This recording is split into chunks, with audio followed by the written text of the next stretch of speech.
que eu coordeno o projeto de extensão, então, em teatro da UTF-PR, é um projeto criado em 1972, né? A Simone Petri, que é a nossa revisora do livro, que está aqui também participando, ela foi do grupo de teatro, né, Simone? Lá nos idos.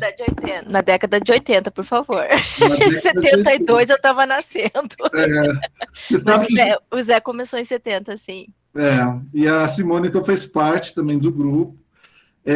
Enfim, e eu coordeno esse projeto, então, já desde 2005 aqui no TFPR. Inicialmente, a ideia era de um grupo universitário, mas hoje em dia eu já refiro que é um programa mais amplo, né?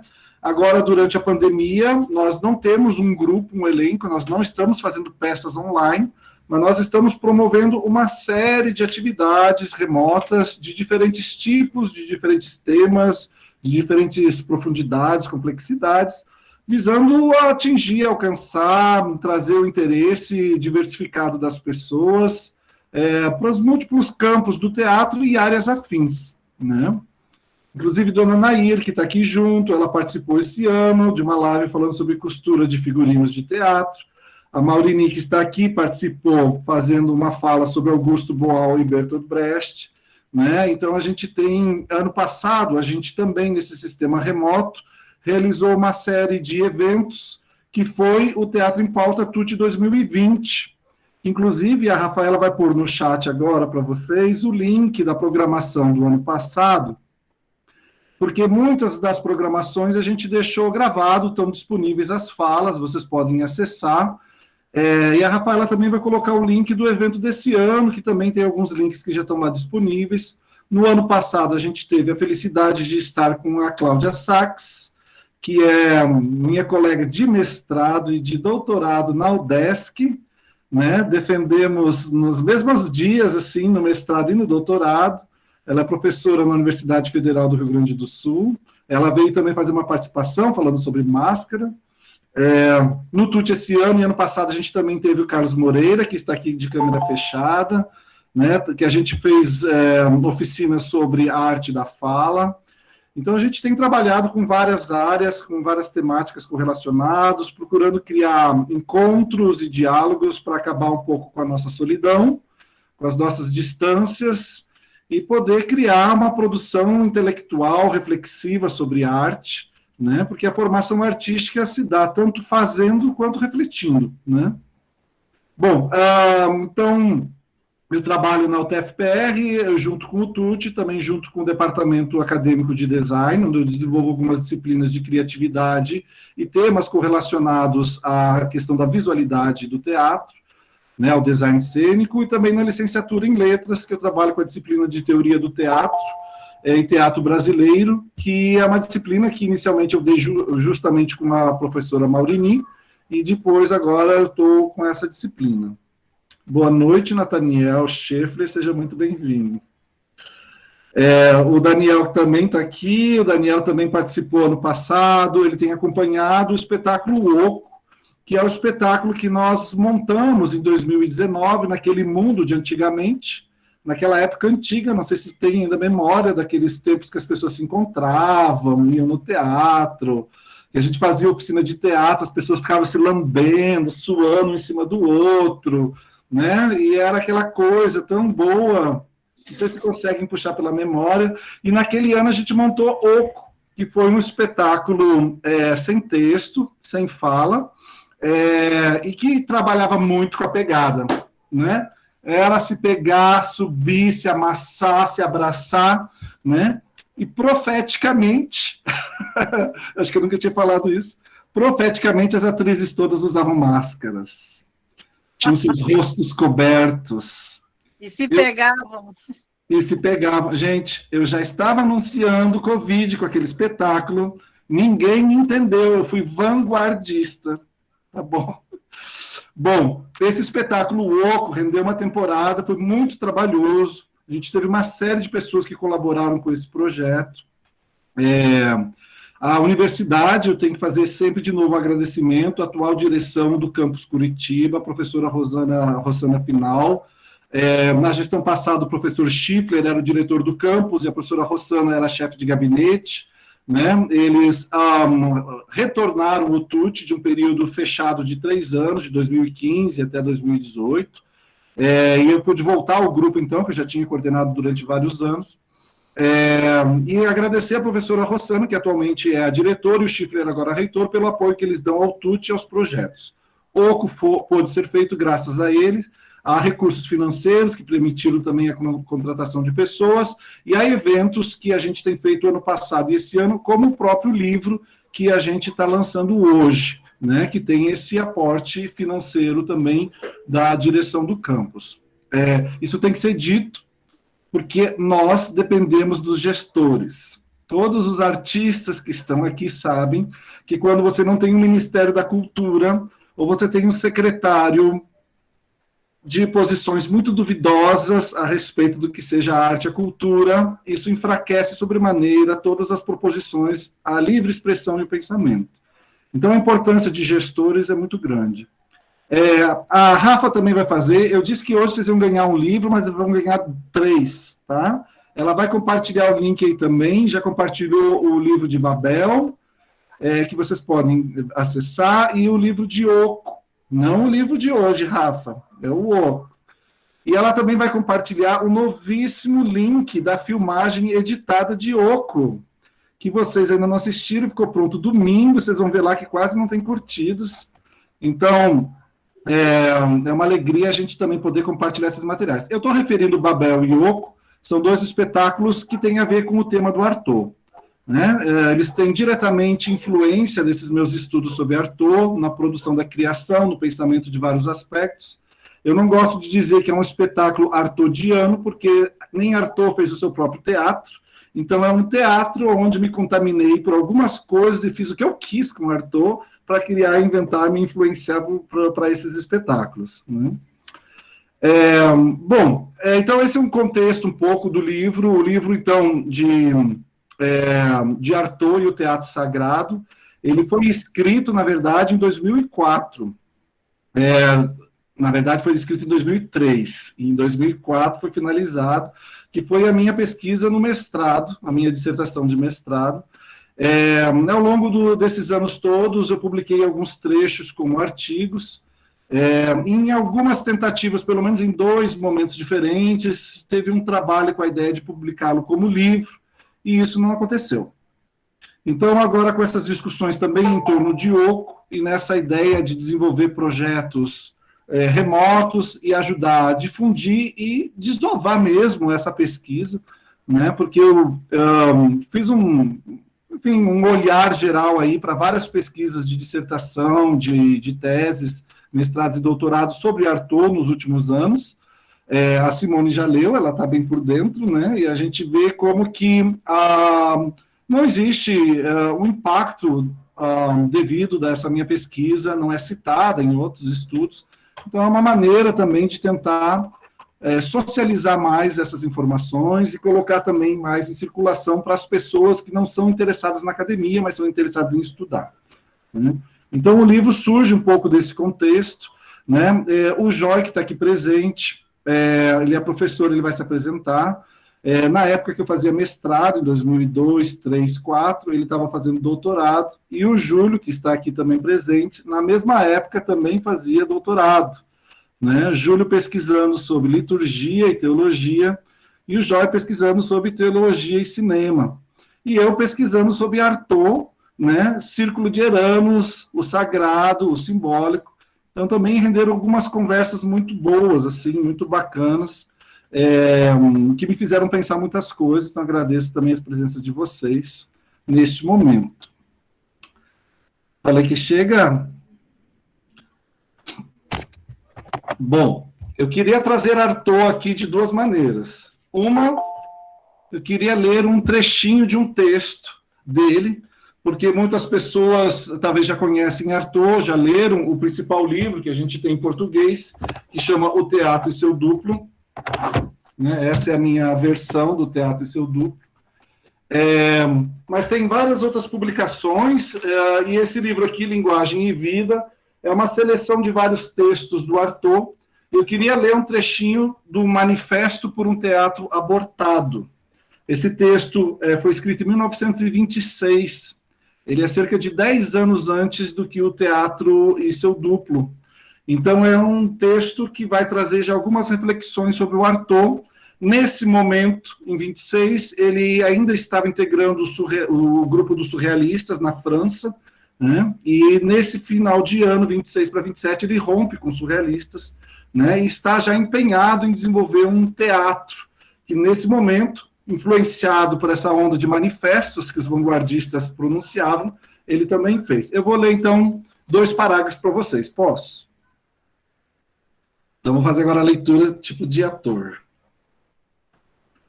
Na época de confusão em que vivemos, época toda carregada de blasfêmias e de fosforescências de uma renegação infinita, onde todos os valores, tanto artísticos quanto morais, parecem dissolver-se em um abismo do qual nada em nenhuma das épocas do espírito pode dar uma ideia, tive a fraqueza de pensar que poderia fazer um teatro, que eu poderia pelo menos encetar essa tentativa de dar de novo vida ao valor universal do teatro. Mas a estupidez de uns, a má-fé e a ignóbil canalice de outros me dissuadiram para todo sempre. Desta tentativa, permanece ante de meus olhos o seguinte manifesto. Bom, eu não vou ler o manifesto inteiro, eu queria ler só mais um trechinho para vocês.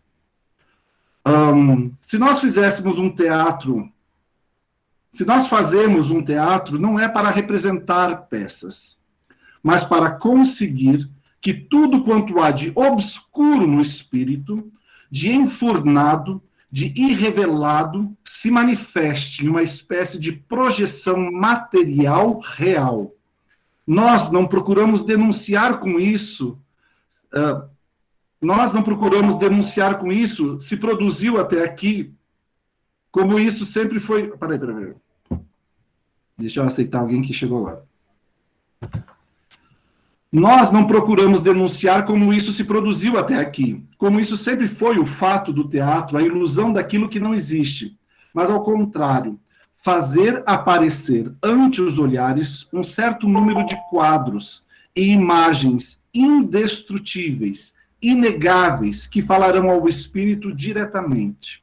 Os objetos, os acessórios, os próprios cenários que figurarão no palco deverão ser entendidos em um sentido imediato, sem transposição.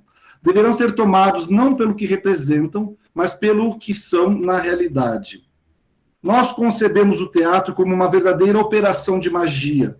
Nós não nos dirigimos aos olhos, nem à emoção direta da alma. O que nós procuramos criar é uma certa emoção psicológica, onde as molas mais secretas do coração serão postas a nu. Rumo a este teatro ideal, nós avançamos nós mesmos como cegos. Não sabemos parcialmente o que queremos fazer e como poderíamos realizá-lo, materialmente, mas temos fé em um acaso, em um milagre que se produzirá para nos revelar tudo o que ignoramos ainda. O que é interessante desse texto do Artaud é que ele já vem semeando vários conceitos que ele vai elaborando ao longo da sua vida, até 1948, quando ele falece. Então, eu queria compartilhar uma fotinho, só para vocês terem uma ideia do rostinho de Artaud.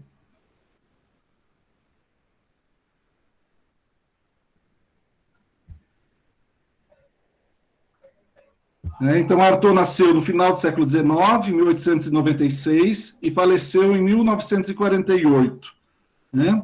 Na trajetória de Artaud, então, eu procuro analisar vários escritos dele sobre teatro e pensar um pouco sobre esse conceito que ele vai trazer sobre teatro sagrado, que é um termo que ele vai empregar para se referir a uma proposição na linha disso que eu mencionei para vocês. E para essa minha pesquisa, então, eu descobri um negócio chamado hermenêutica simbólica, e a ideia de pegar esses conceitos e cruzar com os estudos de Artaud me pareceu muito pertinente e conveniente, né?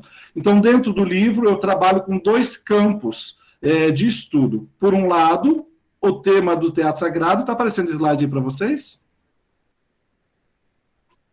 Sim? Sim, por aqui sim.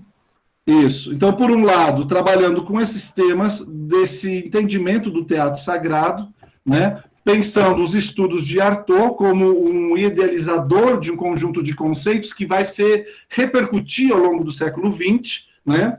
E aí eu descobri esse livro aqui, do Christoph Innes, né, que é um livro que ele vai justamente desenvolver esse estudo, falando sobre o teatro sagrado, o ritual e a vanguarda, onde ele vai construir a ideia de que um dos movimentos vanguardistas do teatro no início do século XX poderia ser considerado o teatro sagrado. E ele vai fazer um olhar ao longo do século XX, como diversos teatristas trabalhavam com um conjunto de pensamentos que é possível criar conexões.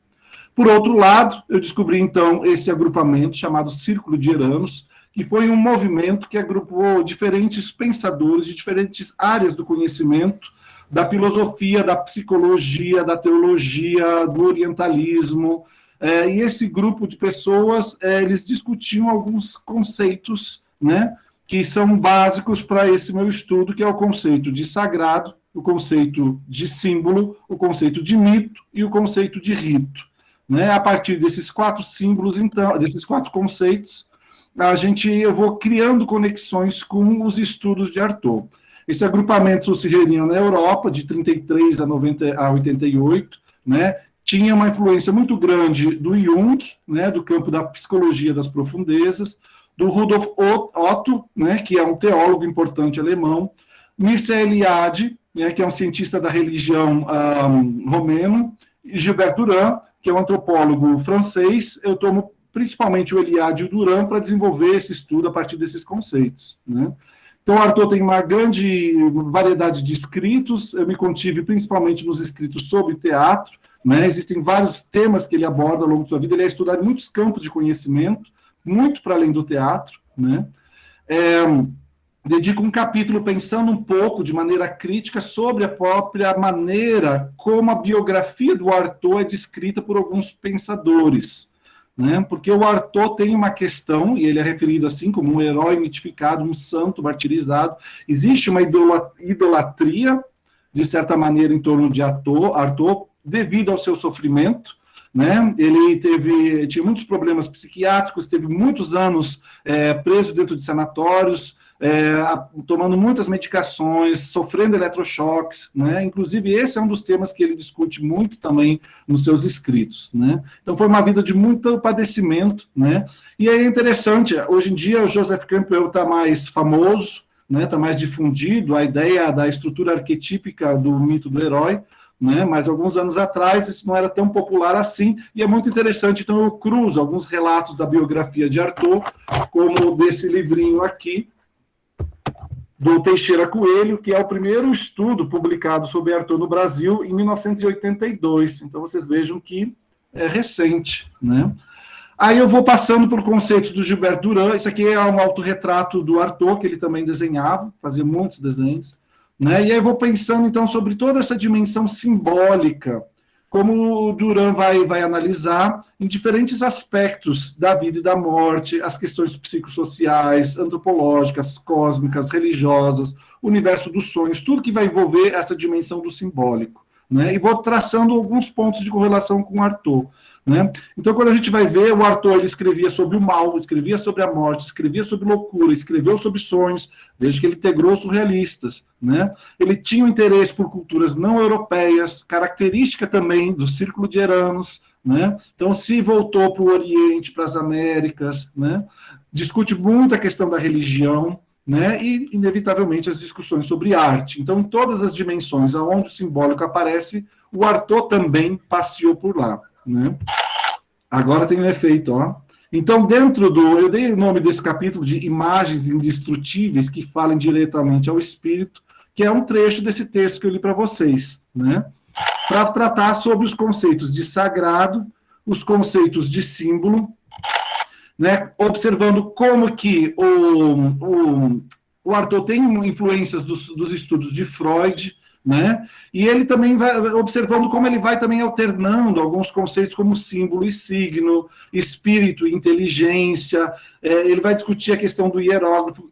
Artaud, na verdade, vive num momento na França, na década de 20, 30, onde muitos desses conceitos que ele está tentando elaborar estavam sendo formulados ainda. Né? E o Círculo de Eranos, a gente viu em 33, também estava com esses interesses, só que vem de um grupo intelectual, acadêmico, filosófico, e o Artaud, dentro desse mundo dele, já estava na década de 20 tentando achar as palavras para trabalhar com isso, né?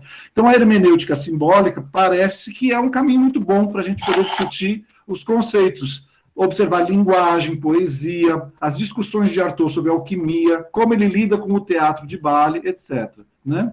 Faço uma consideração também sobre isso, também influenciado pelo Christoph Guinness, como que esse teatro sagrado não é um teatro apolítico, mas é um teatro que tem críticas aos sistemas capitalistas, ao comunismo, né, e vai tentando pensar uma nova sociedade, um novo homem, mas por outro caminho, né, que não um caminho como a gente vê no teatro político de Brecht ou de Piscator. Ele segue um outro caminho para tentar pensar esse novo mundo, né, uma nova construção.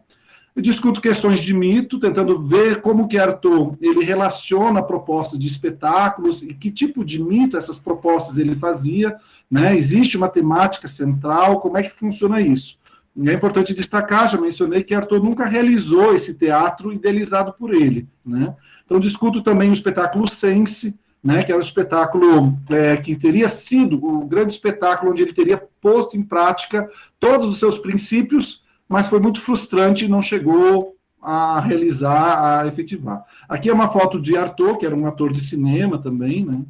Discuto as questões de cosmogonia, caos e cosmos, né? Porque Artaud ele vai trabalhar com muitas metáforas e muitas imagens. Ele vai discutir o teatro e a peste, vai pensar na questão da destruição que o teatro possibilita, o teatro como um ato de violência, a convulsão, né, o crime, o abscesso, a perturbação, a crise. Veja que são todos temas pesados, caóticos, que destrói, né, mas sempre com essa ideia de que é preciso um caos dentro do caos para que você possa ter um outro renascimento, uma outra proposta de mundo, né? Pensando, então, um pouco também sobre o espetáculo como um rito, né? Como que se dá, como que Artaud entende várias vezes apresentar a mesma peça, o ator que representa várias vezes, né? Então, como é que esses aspectos, a ideia do transe, como um tema também muito discutido, né, no teatro de Artaud, né? O ator entra em transe ou não entra? Quais são as relações entre rito e teatro, né? Entre consciência e perda da consciência, ou uma outra consciência? Então, são temas muito provocativos, né? E entro também na questão do espaço sagrado, que isso aqui é antes de eu me aproximar mais do campo da cenografia, mas o espaço já estava lá sendo discutido. Trabalho com um texto chamado O Homem-Árvore, onde eu crio uma relação discutindo a ideia do homem-organismo, né? Que tem uma relação com a ideia do corpo sem órgãos, né? Que o Artaud também trabalha com essa terminologia. Então, eu vou passando alguns aspectos entre teatro, espaço sagrado, profano, aí utilizando muito Mircea Eliade para pensar nesses elementos, né? Bom, e por fim, eu trabalho pensando nesse devaneio aí que eu propus, que é um texto que eu chamei de Metamorfose e Mutação, que eu tomo esses dois aspectos da biologia, e aí eu resolvo brincar de Artaud, né? Artaud pegou a peste, começou a pensar a peste para pensar teatro. Ele pegou a alquimia, começou a pensar o teatro a partir da alquimia. E aí eu pego, então, a metamorfose e começo a viajar. O que é uma metamorfose? O que seria um teatro para metamorfose? O que seria um teatro mutagênico? Aí eu viajo legal assim, né? Deixei a barba crescer, entendeu? Entrei numas de Artaud aí para tentar criar uma reflexão, conectando, então, alguns conceitos com Artaud. Bom, gente, grosso modo, o livro trabalha, então, com esses aspectos, né? Essa aí é um pouco a estrutura interna do livro. E a gente vai passar daqui a pouco para vocês. Boa noite, seu Toninho. Isma, oi. Posso dar uma sugestão? Só porque ali foi uma aula. Então, se nós cortássemos essa gravação e começássemos outra, eu não sei qual é a tua ideia, mas para ter sabe, para a gente poder utilizar isso em sala de aula. Eu fiquei pensando que seria muito bacana. E se deixar comprido até o final, daí fica complicado depois, né, para baixar, Eu acho que seria uma aula sério. Se o pessoal concordar, claro, daí só corta a gravação e recomeça. Não, pode deixar que eu edito depois e te mando. Ah, então tá bom. Valeu, obrigada. Bom, gente, aqui está o livro que vocês vão receber. Então, esse aqui é o projeto gráfico da capa, da Rafaela Angelon, né, aluna de design bolsista da UTF-PR. A gente vai mandar o livro para vocês em PDF, daqui a pouquinho a gente já passa o link, tá? Então, aqui só para folhear, eu adoro essa plataforma porque deixa o livro bonito. A ideia é que esse livro vai ser publicado impresso, essa tiragem não vai ser comercializada, ela é só de distribuição, né? Vai ser mandada para bibliotecas, enfim, presentear alguns pesquisadores, e o livro em PDF que a gente vai distribuir o link para vocês e pode ser amplamente distribuído. Bom, aqui está o sumário, talvez vocês estão conseguindo ler, não sei se está muito pequeno, mas é basicamente aquilo que eu já apresentei no livro, né? Não vou repetir tudo. Eu dei algumas notas na abertura. Foi muito legal trabalhar com a Simone Petri, que ela ajudou a pensar alguns elementos que estavam muito cara de dissertação acadêmica e ajudar a trazer uma estrutura que ficasse mais fluente, mais gostosa a leitura, né? Até em relação a alguns títulos de capítulo do que era na dissertação, propus alguma versão que fosse um pouquinho mais bonitinha, etc. Bom, gente, assim, em termos gerais, acho que isso que eu podia falar do livro, assim, para vocês entenderem um pouco de onde a gente vem, para onde a gente vai, né? E aí eu deixo em aberto, talvez o Joy, que é o nosso convidado de hoje à noite, né? O Joy, ele é da Universidade Federal do Sergipe, ligado ao Núcleo de Ciência da Religião. E o Joy, nós somos interlocutores de longas noites de conversa, vinho e cerveja, pensando sobre várias questões ligadas à cultura, à arte, à universidade. Enfim, tivemos muitas conversas já interessantes, né, partilhando também discussões sobre o Artaud. Inclusive, em 2000, eu tentei lembrar, Joy, foi 2016, não foi? Que eu tive aí na universidade em Aracaju e a gente fez um evento junto ao programa de pós-graduação e a graduação, que o Joy trabalha, fizemos uma exibição da filmagem de Yoko, e aí eu fiz uma apresentação de alguns aspectos sobre o processo criativo do espetáculo, e aí estabelecemos uma discussão numa mesa muito bacana, com outros professores ali da UFS, né, discutindo algumas questões exatamente sobre o sagrado no espetáculo Babel, né? Babel, Babel. Vocês vejam que, só para sublinhar ainda, que quando nós estamos falando de teatro sagrado, nós não estamos nos referindo, no campo do sagrado, ao cristianismo. Nós estamos falando no sentido antropológico mais vasto sobre isso. Por isso que também é importante desenvolver uma reflexão sobre esse entendimento do sagrado que o Artaud tinha, que já tinha essa amplitude, e que a gente vai ver que as ciências sociais, as ciências da religião também vão trabalhar com esse espectro bastante amplo, né? E o próprio conceito de símbolo, né? Que a gente tem também uma coisa, às vezes, muito já racionalizada sobre a ideia de símbolo. A palavra mito, ela é uma palavra muito controversa, porque, por um lado, ela pode significar uma verdade profunda e, por outro lado, uma grande mentira. Então, sempre é bom esclarecer como que a gente está trabalhando. No Brasil, a gente sabe que, hoje em dia, mito significa uma grande mentira. No meu livro, significa uma grande verdade. Não preciso desenhar, se precisar eu desenho com todo prazer sobre como mito no Brasil de hoje em dia corresponde a uma grande mentira. Mas, Joy, deixa aberto aí, passo a bola para você, fica à vontade. Legal, obrigado, Isma. Eu vou fazer a pergunta inevitável se eu estou sendo ouvido. Sim, está. Legal.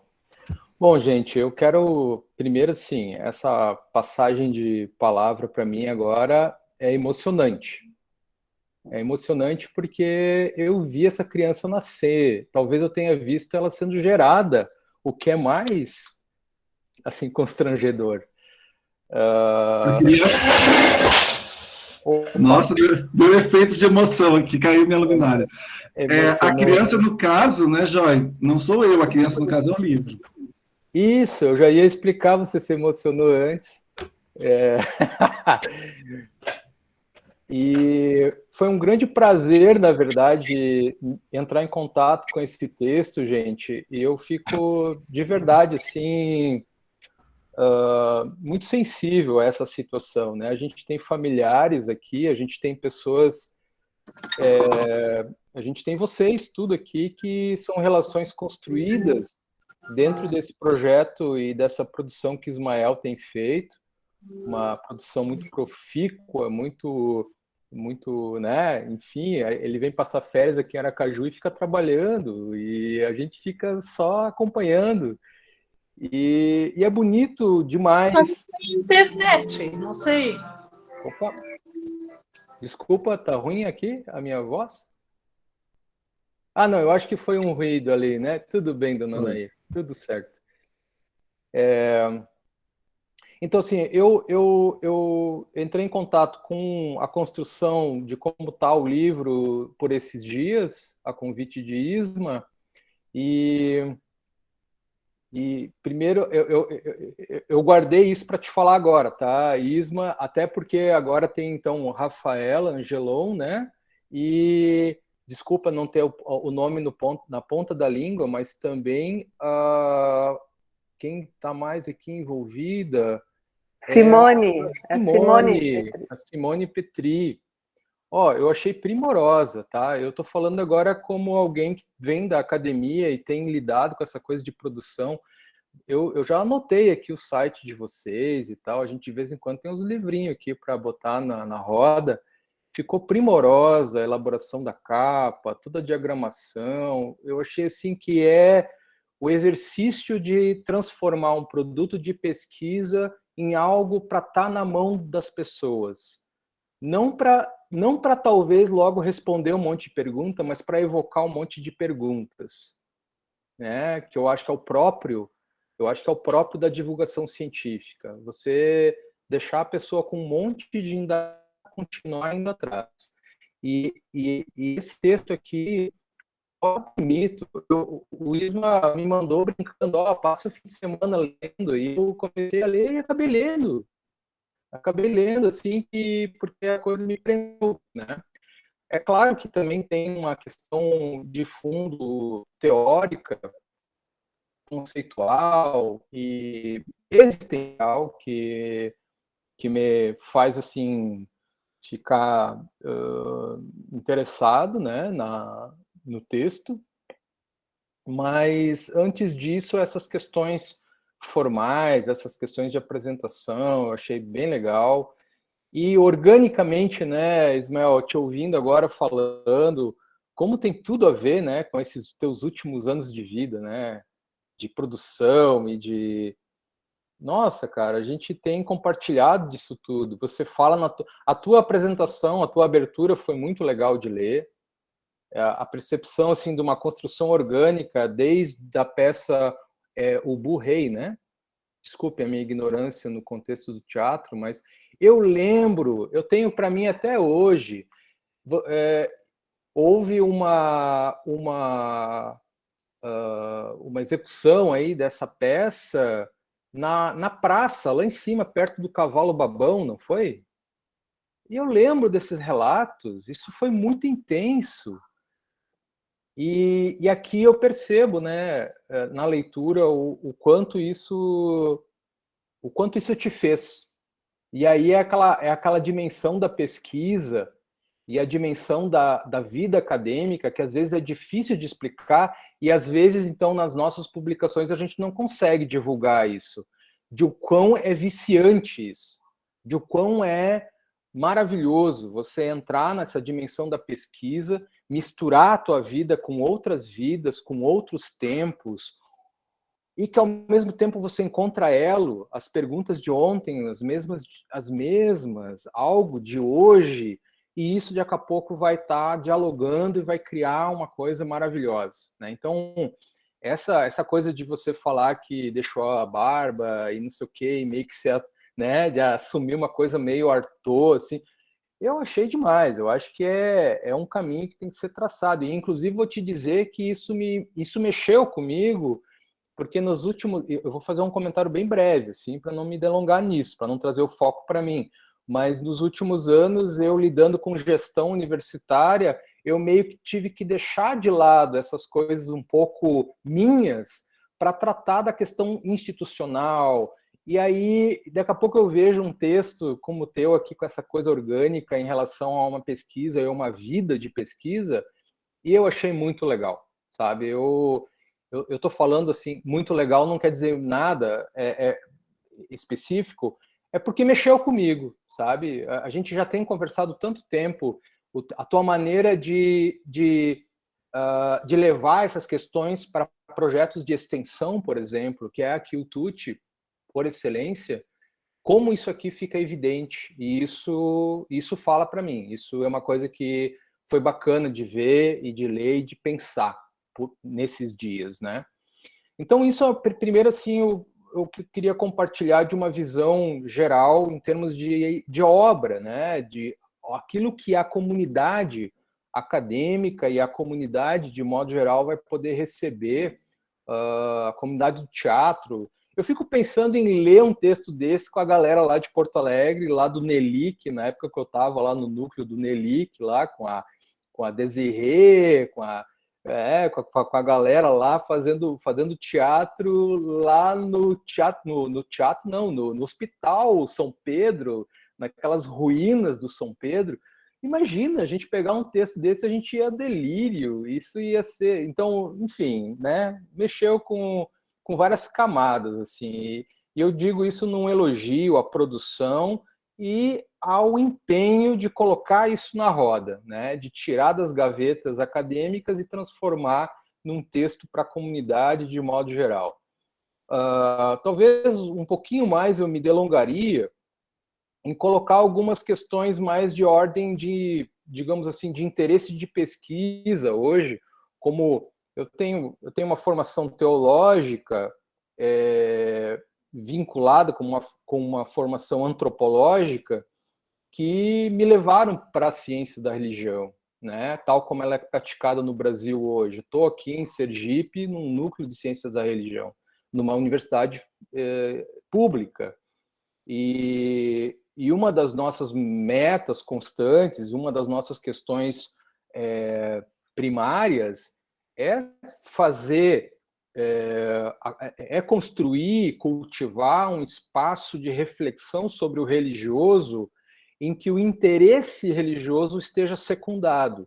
O que é prioritário é o interesse acerca do ser humano, que se mostra nas práticas religiosas e na sua maneira de conceber o mundo e as coisas mediada pela religião, né? Mediado pela religião.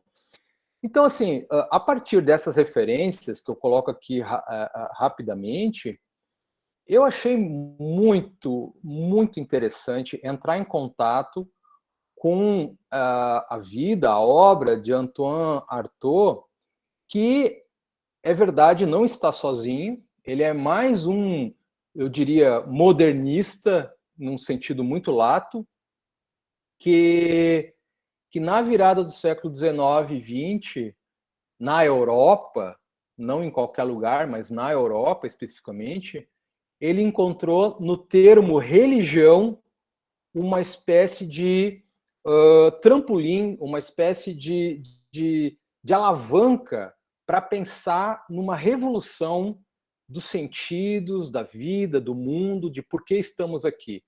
Isso eu acho bárbaro.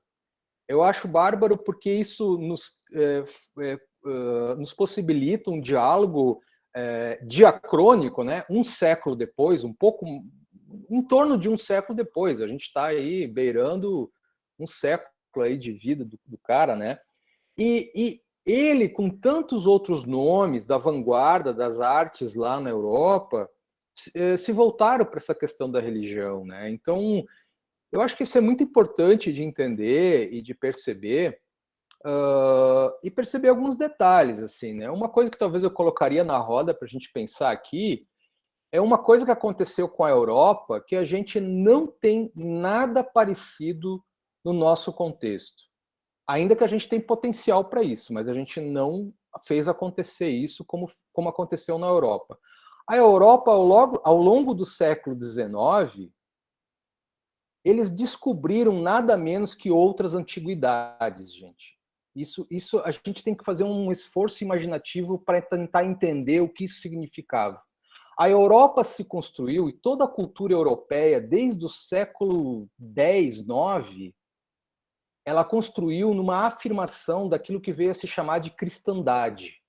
O cristianismo é um sistema que explica tudo. E toda a sociedade era em torno disso, e aí essa sociedade se quebra no meio com reforma protestante, e a coisa começa a criar uma fragmentação. Século XVII, XVIII, iluministas vêm, vou pular essa parte, senão eu vou enlouquecer aqui. Mas o que é que acontece? No século XIX, o sânscrito é traduzido para a Europa. Vocês imaginam o que significa isso? A galera da Europa que estava há 5 séculos entendendo que eram o recheio da bolacha, o gás da Coca-Cola, o que é que eles descobrem? Existe uma antiguidade que é outra, além da judaico-cristã. Existe o Oriente. O sânscrito é traduzido, a tradição literária budista é traduzida, a yoga chega na Europa. Isso mexe com as bases de todo o mundo. E em Arthur a gente encontra a repercussão disso. Nas nossas condições na América Latina, a gente poderia ter uma revolução intelectual imaginária como essa se a gente levasse a sério as tantas línguas indígenas no Brasil, os troncos linguísticos que a gente nem sabe quantos são. A gente sabe que quando chegaram os colonizadores no século XVI, tinha 300 e não sei quantas línguas, hoje tem mal e mal 100 e pouco. A gente perdeu línguas e perde com isso culturas.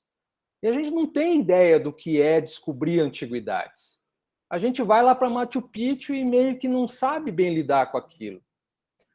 Pois, assim, não que eu queira ser eurocêntrico, né, e retomar essa centralidade na Europa, mas a experiência de descobrir novas antiguidades na Europa foi um negócio punk. Foi um negócio assim que a gente teria que pensar muito para ver até onde que isso chega. O próprio Hitler tomou simbólicas hinduístas para organizar o seu nazifascismo.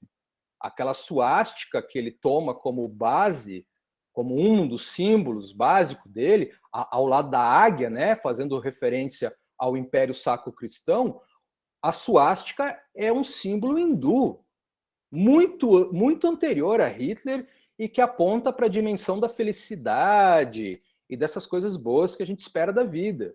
Então, tem muita coisa aí nesse negócio para a gente poder explorar.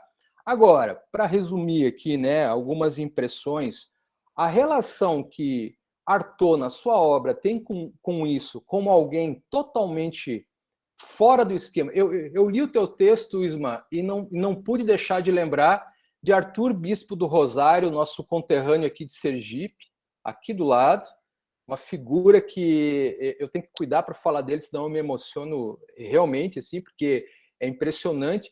Porque eu acho que ele, enquanto preto, perdido nas prisões da América Latina, o potencial que ele teve para um diálogo como esse de um Artaud, que vai pelas beiradas da sociedade, é tratado como louco, e inclusive fala da sua maluquice, como o Bispo aqui fazia, e traduz isso numa possibilidade criativa revolucionária, né, de fazer um teatro para recuperar a humanidade, como o Bispo que fez um manto para se encontrar com Deus. Esse tipo de construção, enfim, eu acho que a gente tem um repertório aqui que é para fazer muito dever de casa, e eu vou agora generalizar um pouco para terminar de falar, senão a minha empolgação, né, vai além do limite aqui, mas a gente só aí a gente tem um potencial nessa recuperação da ideia de sagrado, da ideia de rito, E essa lembrança que tu faz, Isma, que para nós parece um exercício, às vezes, desnecessário, mas é super necessário. De novo, quando o cara fala de teatro sagrado, ele fala a partir de um século em que reverbera na Europa a descoberta de outros sagrados que o judaico-cristão. Outros sagrados que aquele moralizado pelo cristianismo, em que o bom se torna Deus e o mal o diabo, né? Ou coisa do tipo. Ele está falando de uma experiência antropológica religiosa que nos remete aos contextos, por exemplo, das religiões de terreiro, em que uma figura como o Exu, por exemplo, né, media tanto questões indefinidas e que a gente liga com a ideia do mal, quanto as questões que abrem caminhos para coisas boas acontecer. E isso é uma simbólica e uma experiência religiosa que, nesses últimos bons anos e décadas, o que a gente tem reiterado no Brasil é o silenciamento dessa tradição. Mas aqui, com essas descobertas, com essas figuras que se deleitaram em cima desse repertório tão rico de antiguidades outras que, além da greco-latina, judaico-cristã, não que essas são melhores, né? Eu acho que a ambiguidade perpassa a construção humana, mas um enriquecimento, no mínimo, né? O enriquecimento e essa ampliação de referências, e que, para a construção de um teatro que pense numa ideia de recuperação, tem algo de uma coisa redentiva e própria dos românticos, né? Mas eu acho que, mais do que isso, é a descoberta do humano, né? Eu diria assim como eu estudo religião para descobrir o ser humano, esse texto me deu vontade de estudar teatro para descobrir de novo, através do teatro, o ser humano. Isso me fez lembrar, Isma, para eu terminar aqui, isso me fez lembrar um dos nossos veraneios lá em Itapuá, em que eu estava lendo aquele texto seminal do Nietzsche sobre a tragédia. E eu não lembro o que a gente conversou, mas eu lembro que foi bom pra caramba. E aqui um pouco do que frutificou, né, esse teu livro. Bem legal. Obrigado, Joy, por essas palavras bonitas e reflexivas. E, enfim, eu acho que uma das coisas que o Arthur possibilita são conexões com múltiplos temas, né? A religião é um que se sobressai, né? Nessas conexões, que é isso que eu vou tratando no livro, né? Mas, enfim, eu acho que isso também é muito bacana, né? De como que dá para a gente conectar se apropriar e entrar um pouco, né, nesse processo de devaneio mesmo, né? Que essas associações livres que a gente cria e vai pensando e repensando o nosso próprio lugar, nossa própria arte, nossa própria religião, nosso próprio ensino, nossa própria docência, nosso próprio papel, né, de cidadãos, etc. Bacana, legal. Gente, a ideia é que a gente possa conversar um pouco. Olá, Ulisses, eu vi você antes, bem-vindo, obrigado pela sua presença. Ulisses também fez parte do TUT, numa época que se chamava TTF, e depois mudou para TCFET, né? E obrigado por estar presente aqui também.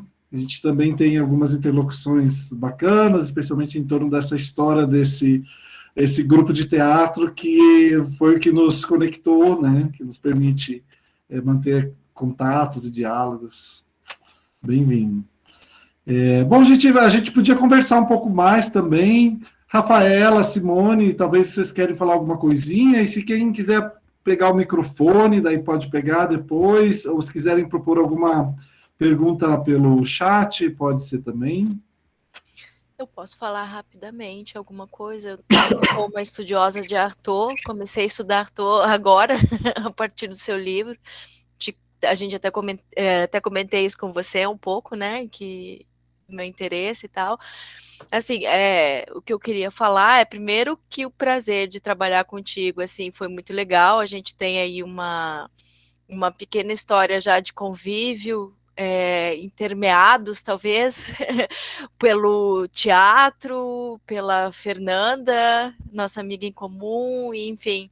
Então foi um grande prazer, porque é muito bom sempre estar trabalhando com uma pessoa que é realmente um interlocutor, né? Não tem como você trabalhar texto, não tem como você pensar teatro sem a interlocução, sem o diálogo, sem o debate e para chegar a conclusões. E para dizer que foi assim um prazer imenso ler esse texto do Arthur, porque além de trabalhar com preparação de texto, agora eu estou na área editorial, além de ter o interesse pelo teatro, porque sou cria do teatro, né? Me formei, minha formação de pessoa vem do teatro, comecei no TCFET com 14, 15 anos, depois do Ulisses, né? O Ulisses é antes ainda. Acho que o Ulisses foi da década de 70, sei não. Depois ele fala aí, eu já peguei na década de 80, mas assim, e me formei como pessoa a partir do TCFET, pelo Zé, como mentor e tudo mais. E isso influenciou a minha vida toda. E também sou acadêmica, né? Trabalho com pesquisa, sou teórica, trabalho com teoria da tradução. Então, uma das coisas que me chamou muito, muito atenção nesse texto do Arthur é que ele é um teórico, daqueles teóricos que eu gosto, assim, que não é aquele teórico da metodologia, né, do como fazer, mas é um teórico da reflexão com base na experiência. Acho até uma coisa bem romântica, né? Primeiro, o romantismo, se a gente pode pensar em Schlegel, em Novalis, o pensamento se constrói, a verdade se constrói pela experiência, pela reflexão, num círculo contínuo, né? Não um primeiro que o outro, mas o tempo inteiro a experiência alimentando a reflexão e vice-versa. O autor com o qual eu trabalho de teoria da tradução, que é o Antoine Berman, é francês também, e eles têm coisas em comum que eu acho muito interessante. Até o Joey falou ali, fez uma relação com o Arthur com o modernismo. Eu vou além, assim, eu acho que ele é um pós-moderno já, né? Esse caos pós-moderno, esse caos das teorias pós-modernas que são tão incompreendidas, né? O relativismo, a desconstrução. Eu acho que o Arthur já alimenta, não é à toa, né, que ele alimenta o maio de 68, né, essa galera toda do pós-modernismo, do pós-estruturalismo, saiu aí do maio de 68 e foi beber em Arthur, foi beber em Walter Benjamin, foi beber nos românticos alemães, enfim. E eu fico muito interessada com isso, porque eu acho que é um pensamento, justamente um pensamento que critica o pensamento ocidental, de certa forma, né? Esse resgate do sagrado, que não é o sagrado cristão, que o Joey estava falando muito bem, que eu nem vou entrar nisso porque não é a minha praia, mas não é só um resgate de outras religiosidades e outros sagrados, mas é um resgate de outros povos, né? De outras vivências, de outras experiências que colocam em questão a primazia da vivência europeia, né? Isso me interessa muito, assim. Não é à toa que ele vem buscar aqui também na gente, da América do Sul. Isso é muito interessante. Hoje em dia me interessa muito os pensadores que estão criticando o eurocentrismo e estão vindo buscar o tal do outro, né? O outro freudiano, o outro psicanalítico, não o outro do próprio, né? Lá da Europa, mas o outro aqui, o outro realmente outro, aquele outro com O maiúsculo, que eles praticamente desconhecem. Eu acho que o Arthur, não sei se conscientemente, né, mas me parece muito na leitura do teu texto que o que muito incomodava ele era essa própria cultura, né? Essa própria vivência, esse próprio berço onde ele nasceu, e aí a política, né? Essa política mais ampla. Por isso um teatro nunca é apolítico. Porque você não pode pensar nessa política restrita para o teatro e para o pensador, para o teórico como um teórico, como um ator, né?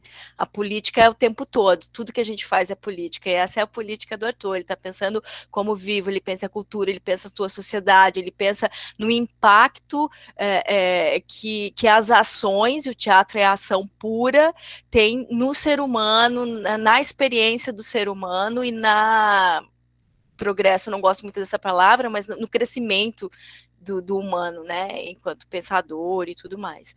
Então, para mim foi um prazer gigante, assim, fazer esse trabalho, que no fundo tem tudo a ver também com o que ele pensa a partir da escrita e da performance da escrita. Eu acho que a gente brincou um pouco isso lendo o seu texto. Eu estava mais preocupada com a performance dessa escrita do que propriamente com o que estava escrito ali no papel, né? Isso para mim fez muito sentido. Eu acho que eu nem comentei isso com você, estou comentando agora, mas fez muito sentido, porque eu trabalho como revisora e como preparadora de texto com o texto dessa forma. Eu gosto de ler, eu leio o texto em voz alta para corrigir, porque ele tem que fazer muito sentido para mim nessa performance, mais do que passar qualquer errinho de concordância, um pontinho aqui, uma vírgula ali, que no fundo a gente releva depois, né?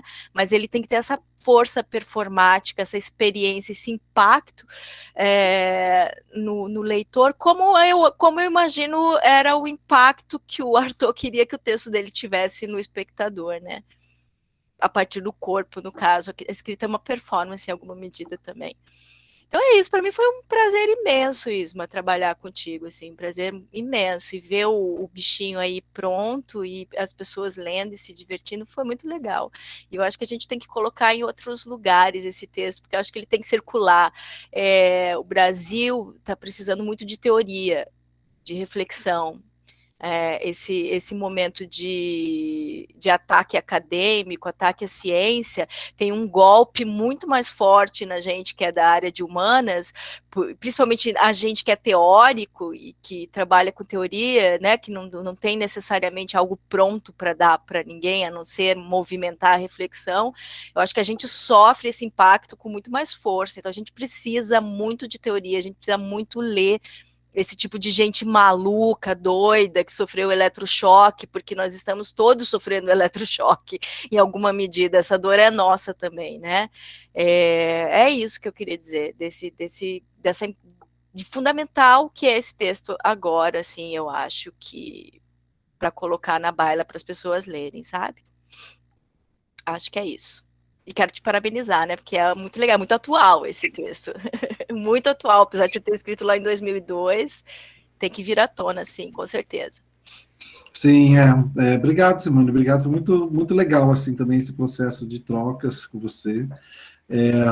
Tem essa questão, né, que a gente está falando da atualidade, né, isso é uma coisa que eu jogo um pouco no início do texto, o Artaud usava isso, né, comparava o teatro e a peste, e aí agora nós estamos vivendo a peste, né? Total. Quando eu lia isso há uns anos atrás, o teatro e a peste, o que eu entendia pela peste? Entende? Esse texto é de 20... bom, ele escreveu nessas décadas de 20 e 30, a pandemia que eles viveram foi até os anos 20, 21, entendeu? Então a memória da peste, nós vamos lembrar da peste daqui a 5 anos, como que a gente ainda vai estar repercutindo a peste que a gente viu e a gente experienciando essa peste, coisa que a gente não pôde fazer com a anterior, né? E aí você vê, Artaud volta a ser atual, né? Sim. Como se ele tivesse escrito hoje. Sim.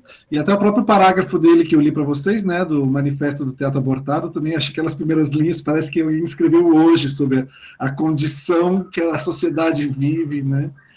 Rafa, quer compartilhar alguma coisinha? Quero agradecer também, fico muito lisonjeada de fazer parte desse processo. A primeira vez que eu ouvi falar sobre o Artaud foi num Pão na Mesa, que eu nem sabia quem ele era, mas alguém estava lendo as cartas dele, naquela euforia, e eu ouvia, era super caloura na universidade, e eu gostei tanto, mas eu mal sabia do que se tratava, mas eu já me simpatizei, né, com o Artaud. E ano passado, né, no Teatro em Pauta, comecei a acompanhar mais o Isma, com o Tucci, e me emocionei também com o Artaud, comprei livros, tenho 2 aqui que eu li. Então, assim, ser chamada para fazer parte desse projeto gráfico foi muito interessante nessa tradução, né?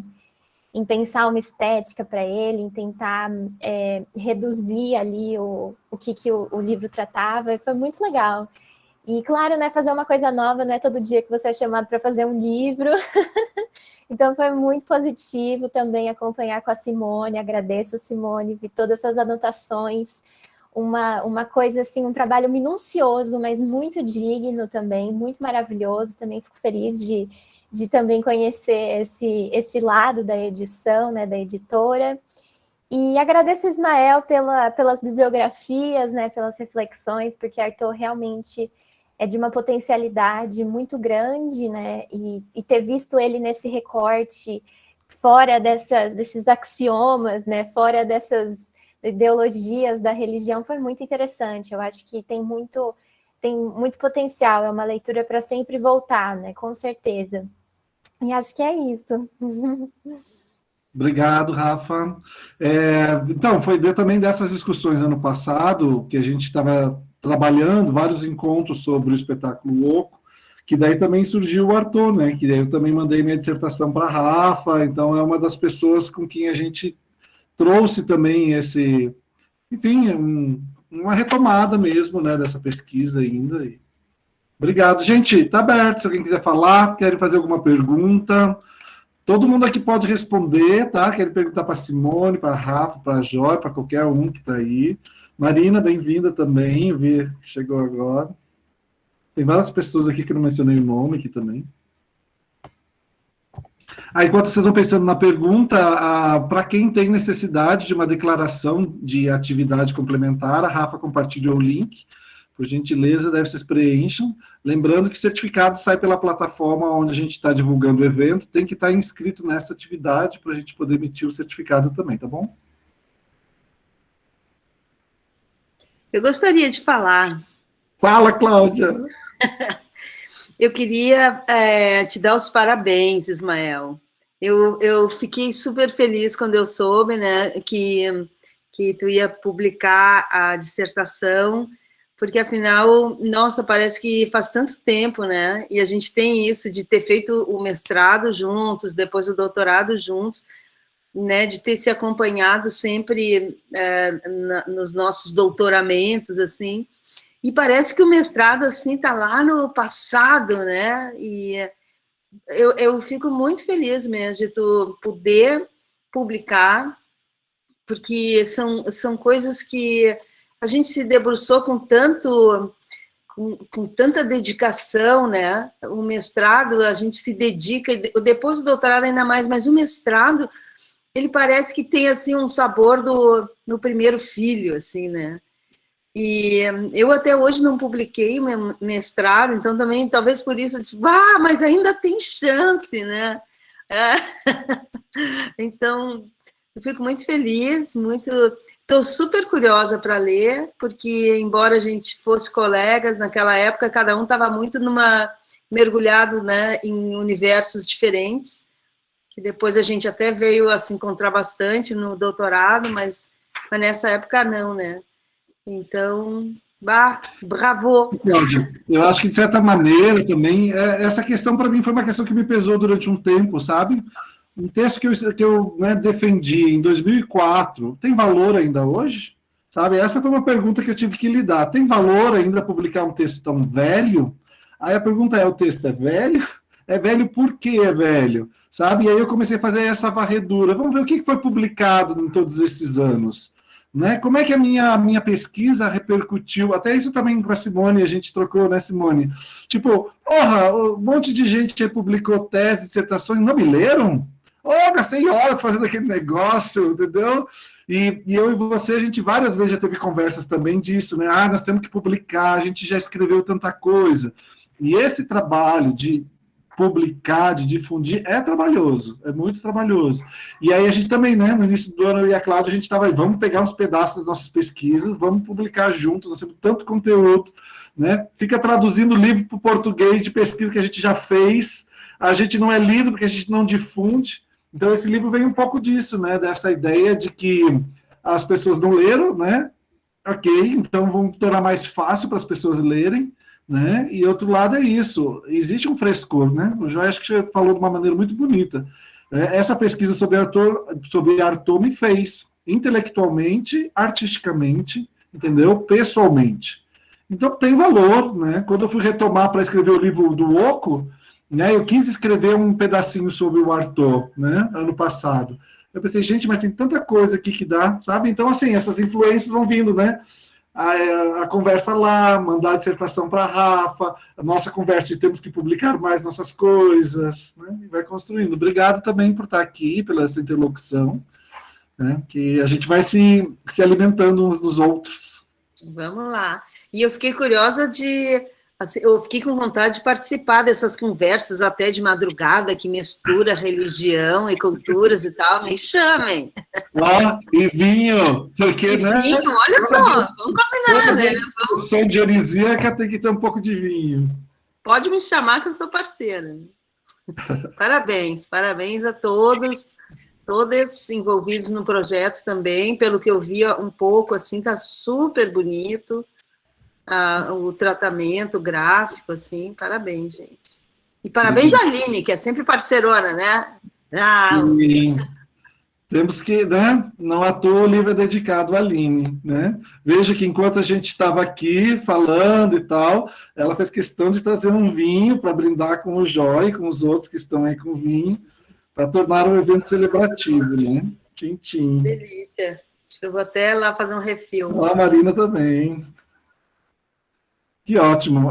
Não sei, agora não vou lembrar com quem que eu estava falando isso outro dia, talvez foi com o Cauê ou com o Guilherme, né, que a gente está vivendo dias tão duros, né, a gente tem que achar os momentos que a gente consegue criar pequenas celebrações, né, e celebrar, né, achar os momentos de memória e festa, né, ritualizar nessa maneira de tornar nova vida, né. O Isma, se me permite falar só uma coisinha, botar no... Opa, desculpa, alguém pediu a palavra antes aí, eu já falei, vamos ouvir o colega aí. Não, pode ir, Joia. Você começou a falar e eu levantei a mãozinha. Pode terminar o raciocínio. Tá, eu vou ser breve. Para compartilhar, talvez, nesse grupo aqui, a partir dessas ideias tão bacanas aí que a gente está trocando, uma das coisas que também tem me movido no meu interesse de pesquisa aí, a Simone, né? Simone recuperou, quando eu falei a ideia de um modernismo, e coloquei entre aspas, né? E eu super concordo com a tua leitura, né? De flexibilizar um pouco, porque é interessante que você coloca o Artaud como né? Você mencionou essa questão do pós-modernismo, e ele, no discurso dele, reclama um pré-modernismo, né? Que é o medievo romantizado. Isso é comum a outros autores da época. Tempos atrás eu li lá o Jogos de Contas de Vidro, do Hermann Hesse, um baita de um elogio ao medievo, né, como lugar redentivo para o Ocidente. Então existe aí, e nisso tudo o risco de um certo conservadorismo, né, quando os caras olham para o passado para recuperar o presente, hoje já faz a gente pensar num certo conservadorismo implicado. Inclusive, Ismael, você cita muito um cara, eu não tive tempo para ir atrás, um cara que leu Artaud de um livro, não sei quando, publicado pela LPM. Eu teria que ver o teu... E os argumentos políticos, tu sempre não. Em alguns momentos interessantes no teu texto, você cita esse cara. Parece que esse cara aí, esse autor, esse colega, esse amigo, desculpem, eu não estou falando o nome dele, mas é alguém que a gente deveria ir atrás, todos nós juntos, e resolver isso. Mas ele se preocupa com essa questão política no discurso do Artaud, né? Porque eu mesmo me dediquei muitos anos a estudar um cara que, para resolver aqueles anos do 20, do 30 na Alemanha, no que foi a República de Weimar na Alemanha, aquela experiência de quase realização de uma coisa interessante, mas não deu certo, veio Hitler. Muitos caras olhavam para o passado para tentar resolver a sua situação, né? Enfim, é um problema ali que a gente tem para pensar hoje. Às vezes também no sentido de um desejo de recomeço, né? De começar de novo e transmutar o modo como foi, né? Total. Inclusive em textos sobre suicídio desses caras, tem muito a ver com isso. O desejo suicida como, na verdade, um desejo de uma nova vida. Não é acabar com a vida, é viver mais e melhor. É muito doido. Agora, tudo Viver isso diferente, né? Exatamente. Mas tudo isso para... Eu estou me delongando aqui para colocar uma questão que eu acho que é interessante pensar, que é, na verdade, essa questão política implicada, né? Porque eu acho que a gente está vivendo um momento que a semelhança é muito interessante para a gente pensar. Em toda uma geração, há um século atrás, que lidaram com questões muito parecidas com as quais nós estamos lidando hoje no Brasil, e a gente, poxa, fazer uma reflexão sobre isso, então é mais uma questão que eu acho que esse texto coloca, de recuperar essa geração, sabe? Quando eu li aquelas páginas que você fala da ruptura dele com o surrealismo, no México, eu pensei assim, como é que ele conseguiu romper com o surrealismo com a Frida Kahlo na frente dele? Ou era o Diego Rivera que estava na frente dele? Quem é que era, afinal? Porque o Trotsky estava na casa deles, caramba. E como é que foi romper com esse negócio, sabe? Olha, é loucura, gente, é loucura. Tá, parei aqui. Viu, Cláudia, como é que funciona? Carlitos. Ai, meu Deus, isso é uma loucura mesmo. Eu só penso assim, por que eu não tô com vinho na minha frente, né? Vocês têm que avisar antes. Bom, eu quero rapidinho, que bom ver algumas pessoas aqui, fico feliz de ver todo mundo, mas algumas pessoas que eu reconheço aqui, o rostinho, muito bom.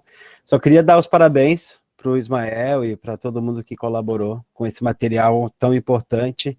Eu que não sou da academia, fico muito feliz quando eu vejo a academia se movimentar dentro desses viés, no resgate de trabalho, no resgate de publicação e na facilitação do entendimento de muitos deles também, né? Eu ainda não li o livro, mas já sei que ele está adocicado, que ele está que ele está com um movimento interessante de leitura, e isso me agrada mais do que as palavras mais duras, né, de um trabalho muito acadêmico, que às vezes o trabalho ele é muito interessante, mas ele não consegue ter dimensão, né? Ele não dilata, ele fica ali, naquele lugar, pelo menos no meu ponto de vista. Então eu fico muito feliz que você puxou esse viés novamente, Ismael, não só para a academia, mas principalmente para o meio artístico, que sempre foi uma lacuna, a obra, né, do Arthur, para a gente, em algum momento, a quantidade de material, de informação, não era algo fácil, pelo menos na minha época, sempre foi uma busca muito, muito com algumas lacunas. Então, obrigado por isso, por resgatar isso, por colocar em movimento o seu trabalho intelectual e por motivar tanta gente a pensar, né? Como a Cláudia disse, né? Opa, também posso, opa, também quero. E esse seu laborar, né? Você é uma pessoa que não para, né? Como o Joy disse, você está de férias, você está trabalhando, né? Para de trabalhar, por favor, né? Está sempre criando alguma coisa, e isso ao mesmo tempo que é fascinante e também nos deixa pilhados para estar produzindo. E talvez deixe aqui uma pergunta que seria como é que vocês estão pensando em fazer esse material girar, né? Esse material tão importante e tão potente, como é que ele vai girar nos dias que nós estamos vivendo? Boa pergunta, tem que fazer girar. Cada um aqui manda para o coleguinha, a gente vai girar. Então, o livro vai ter uma versão impressa, se tudo der certo. A ideia é distribuir isso para bibliotecas, né? E aí a gente tem essa versão PDF, são livros de distribuição, não são comercializados, né?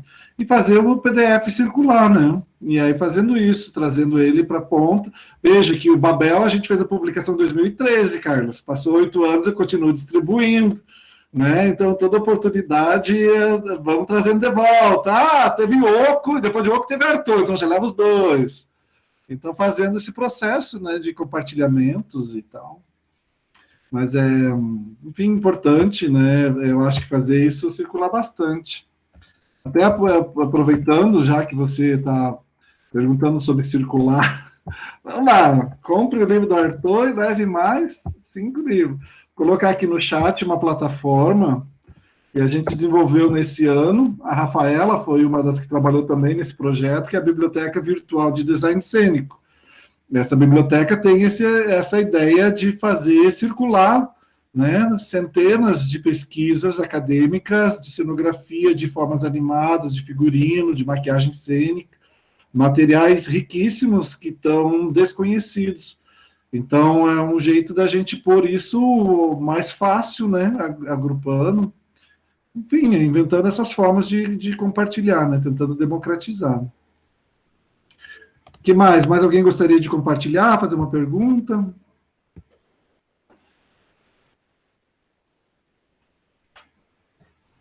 Eu vou falar uma coisinha rápida.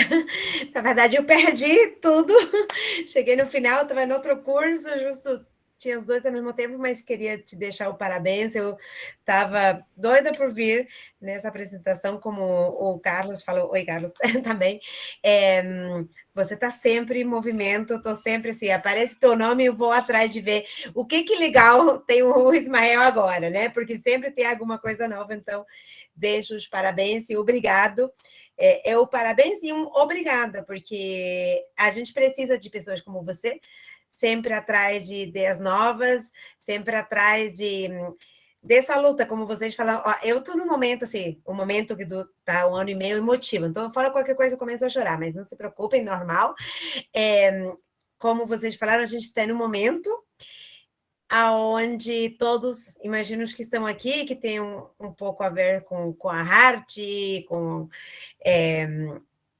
enfim, com a sensibilidade, a gente todos temos essa dorzinha assim, né, no meio do estômago do que está acontecendo, então é sempre uma sensação de esperança, de luz no final do túnel, ver que coisas acontecem, que apesar de esses encontros, essa quantidade de gente que se sente igual, que tem essa mesma vontade, que tem essa mesma dor, estamos todos aqui nos acolhendo nessa dor e também com esse caminho de esperança que diz, não, apesar de a gente estar aqui e tem gente como vocês ainda tentando, fazendo e indo para frente, então deixo o meu parabéns e meu agradecimento. Obrigado, Marina. Marina é professora, colega aqui na UTFPR também.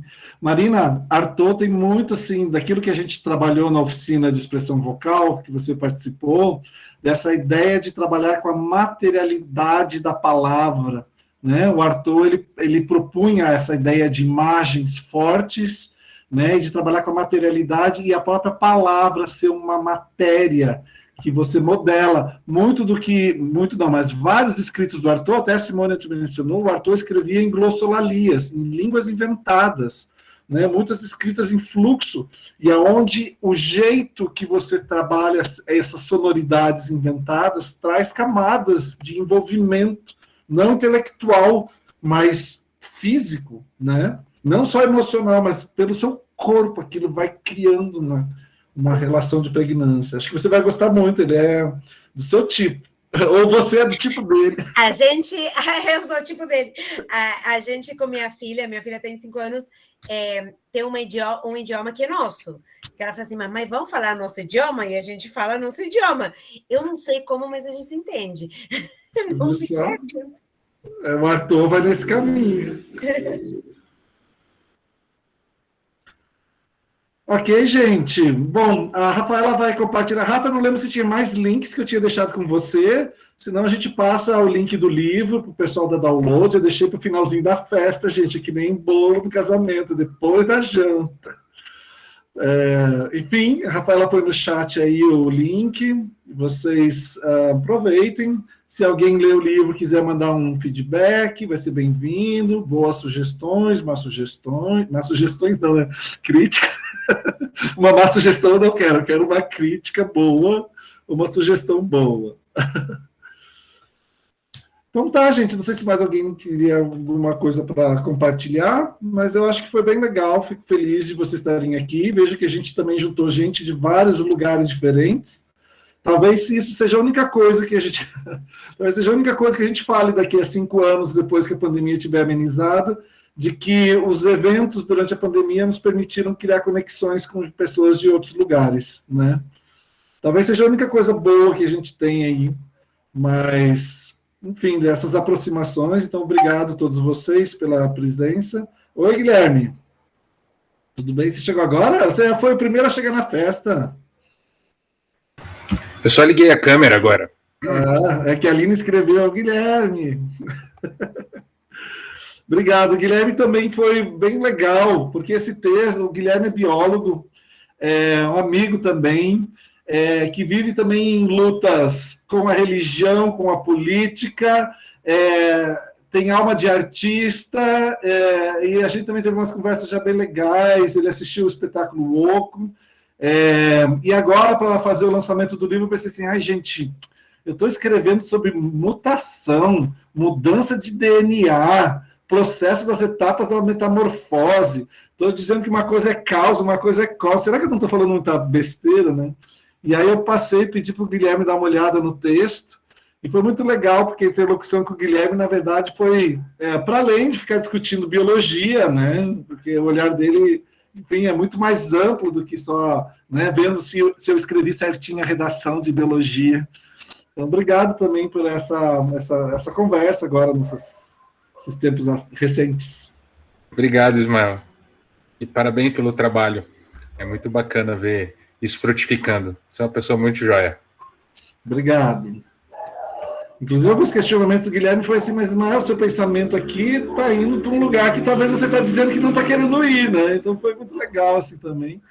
Depois vocês vejam esse texto. Esse texto sobre metamorfose e mutação, quando foi a defesa do mestrado, as pessoas da banca de séries me encorajaram a escrever de uma maneira mais aristoteliana, depois dizer assim, mas esse texto seu aí, não sei, não está acadêmico, né? Mas, e até com a Simone também falei, ei, Simone, será que eu deixo isso aí fora, põe um capítulo, põe isso de apêndice? Ela, isso é capítulo mesmo, vai lá. Então, se deliciem aí também. Obrigado, gente. Boa noite a todos e a todas. Obrigada, boa noite. Obrigada por tudo. Se alguém quiser ficar para conversar mais um pouquinho, eu ainda tenho a classe inteira.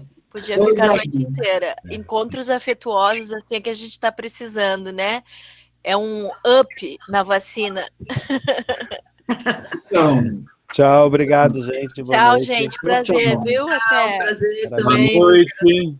Boa sorte. Gratuluję. Ulisses. Narage. Tchau. Tchau. Valeu aí, valeu. Valeu, Choi. Eu vou parar de filmar, daí as pessoas podem falar o que quiserem. Ô, cara, esse argumento biológico aí ao final, velho, puta, isso aí devia ter engatado essa ideia, cara.